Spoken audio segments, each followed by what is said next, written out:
બોલો ઘનશ્યામ મહારાજની જય.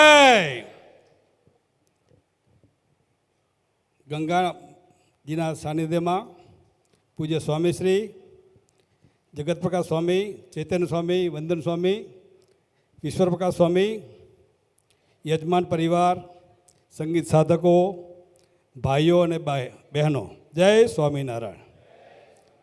કોઈ પ્રયોજન નહોતું આજે બોલવાનું, કોઈ સ્વામીને આજ્ઞા થઈ એટલે ઊભું થવું પડે. અહીંયા સ્વામી આજે આપણને કથા વાર્તા કરતા હોય છે, એટલે ઊંચો અવાજ હોય તો 5-10 માણસો કદાચ સાંભળે, અને કદાચ માઇક સિસ્ટમ સારી હોય તો કદાચ 500, 1000, 2000 બેદની સાંભળી શકે. પણ ઊંચી વાત હોય ને તો માઇકની જરૂર નથી. ઊંચી વાત એટલે કોઈ મર્મની વાત હોય, નથી કહેતા કે તારી વાતમાં દમ છે.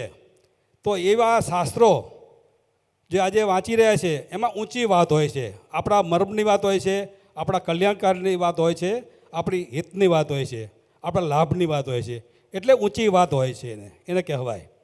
અને ઊંચી વાત તો છે જ, પણ શાસ્ત્ર એવું ઊંચું છે. અને એટલા વાંચનારા, આપણને સમજાવનારા જગત પ્રકાશ સ્વામી પણ એવા ઊંચા પદને પામીને આપણને સમજાવતા હોય છે.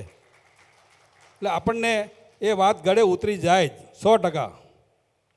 અને એક વાત કરું તમને કે અહીંયા આપણે જે સાંભળીએ છીએ, જે વાતો સાંભળીએ છીએ, પણ સ્વામીને ઘણીવાર કહેવું પડે કે જય સ્વામિનારાયણ, જય સ્વામિનારાયણ.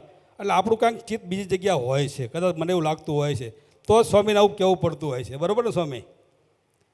અંગ્રેજોના સમયમાં 2 અંગ્રેજો કાશીના ગંગા કિનારે નાહવા ગયા, અને એ સાથે એક પંડિત પણ નાહવા ગયા હતા. તો 2 પંડિતોએ વાતમાં ઝઘડો થયો અને મારપીટ થઈ. તો એવામાં આ પંડિત સાક્ષી હતા, એટલે જોયું, અને મારપીટ થતી હતી ત્યારે એમના મોટા ઉપરી અધિકારી આવ્યા અને તરત એમને છૂટા પાડ્યા, અને ઉપરી અધિકારી તરત કોર્ટમાં કેસ કર્યો. તો સાક્ષીમાં જ્યારે કોર્ટમાં મુદત આવી ત્યારે સાક્ષીમાં પંડિતને બોલાવ્યા. તો જજ સાહેબે पंडित ने पूछू कि आप इंग्लिश जानते हो? तो पंडित जी के ना, मैं इंग्लिश जानता नहीं हूँ, लेकिन कोई भी मुझे कुदरत की देन है, जो भी कुछ बोलेगा तो मैं सुन सकता हूँ और मुझे याद भी रहता है. तो क्या हुआ था बोलो? तो एक अंग्रेज ने बोला, you rascal, I will not leave you. એટલે કે તું મૂર્ખ છું, હું તને છોડીશ નહીં. તો તરત બીજા અંગ્રેજે થોક આવેશમાં આવીને, you are bloody બાસ્ટર્ડ, I will kill you, how der you to talk like it that. એટલે કે તારી હિંમત કેમ થઈ મને બોલવાની? એટલે એમ કરતાં મારપીટ થઈ. તો જજ સાહેબે તરત ફેસલો આપી દીધો.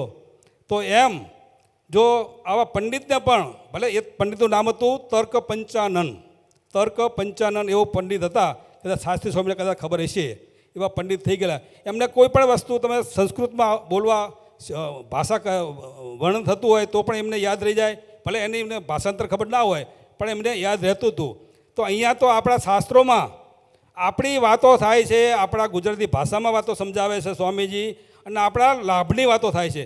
તો કેમ આપણે સ્વામીને જય સ્વામિનારાયણ, જય સ્વામિનારાયણ કહેવું પડતું હોય છે? તો એ ના કહેવું પડે. તો અહીંયા ક્યારે પણ જ્યારે સાંભળીએ, પૂરેપૂરા ચિત્ત દઈને સાંભળીએ, એ જ મહત્ત્વનું છે. અને જ્યારે આપણે સાંભળીએ ને, તો હું તો એવું કહું છું કે સ્વામી હમણાં વાત કરી હતી ને, ગઈકાલે કદાચ વાતમાં આવી હતું કે 9 લાખ યોગીઓ માયાના બંધન, એમને માયા લાગે નહીં એવું એમનું વરદાન હતું, એટલે અહીંયા પૃથ્વી ઉપર આવ્યા. તો હું તો એવું માનું છું કે 9 લાખ યોગીઓને આપણા હરિભક્તોમાં આટલો જ ફેર છે. જેમ રાજા કોઈ હોય અને દરબારમાં કોઈને ગુનેગારને પકડી લાવતા હોય, તો રાજાના ફરતા પણ 6 સૈનિકો હોય, પણ એ 100 સૈનિકો ફરતા ચાલતા આવતા હોય, અને પાછળ કોઈ ગુનેગાર હોય તો એની ફરતા પણ 6 સૈનિકો હોય. પણ એ 6 સૈનિકોએ એ ગુનેગારને સાંકળથી બાંધેલા હોય છે. એમ આપણામાં જે સાંકળથી બંધાયેલા છીએ આપણે, કામ, ક્રોધ, લોભ, મોહ, માયા, ઈર્ષા, આવા બંધનોથી આપણે બંધાયેલા છીએ. અને જ્યારે રાજા છે એને માયાને આવરણ નથી હોતું. અને બીજું કે હું તો કહું છું, ભક્તિ આપણે જે કરીએ છીએ એ ભક્તિ એટલે બાઉન્સર કહેવાય. આજે કોઈ મોટા નેતાઓ હોય કે કોઈ અભિનેતા હોય, કોઈ અમારા અમદાવાદમાં એક ચકા મહારાજ છે, એટલે રસોઈયા છે, કેટરસનું કામ કરે છે, પણ એને એવો શોખ છે, એના ફરતા બોડીગાર્ડ 6 રાખે છે, કદાચ તમને ખબર હશે અમદાવાદવાળાને, અને એના ફરતા 6 બોડીગાર્ડ હોય, એટલે એવા બાઉન્સરો હોય છે. પણ આપણા ફરતે જો ભક્તિનું બાઉન્સર હશે ને તો આપણે ક્યારેય કોઈ જિંદગીમાં વાંધો આવશે નહીં ને નહીં. એટલે ભક્તિનું બાઉન્સર આપણું મોટું કામ કરશે, એમાં કોઈ બેમત નથી. અને પહેલા દિવસે સ્વામીએ એક વાત કરી હતી, મને યાદ રહી ગઈ છે કે ધ્યાન રાખજો, પાણીમાં ગંગાજીમાં વહેણ બહુ ફાસ્ટ ચાલી રહ્યું છે, એટલે કે છૂટા ના પડી જતા. તમને તો તમારા ઘરવાળા જોડે હોય છે, ઘરવાળા ચિંતા કરશે, અને મારા જેવા સાધુને એકલા હોય તો ચિંતા નહીં કરે. પણ સ્વામી મારે તમને કહેવું છે, તમારી પાછળ અમારા 25,000 ફોલોઅર્સ છે, એટલે અમને તમારી ચિંતા હોય. સમજ્યા સ્વામી? તમે આવા વિચાર કામ કરો સ્વામી, તમે એકલા જ છો, એટલે અમે તમારી પાછળ જ છીએ સ્વામી. એટલે તમે એમના માટે તમે એકલા જ છો, અમે 25,000 ફોલોઅર તમારા શિષ્યો તમારી જોડે જ છીએ, એટલે તમે અમારા ઉપર ધ્યાન રાખો છો. હવે આટલી વાત કરું બસ, બરાબર ને સ્વામી? જય સ્વામિનારાયણ.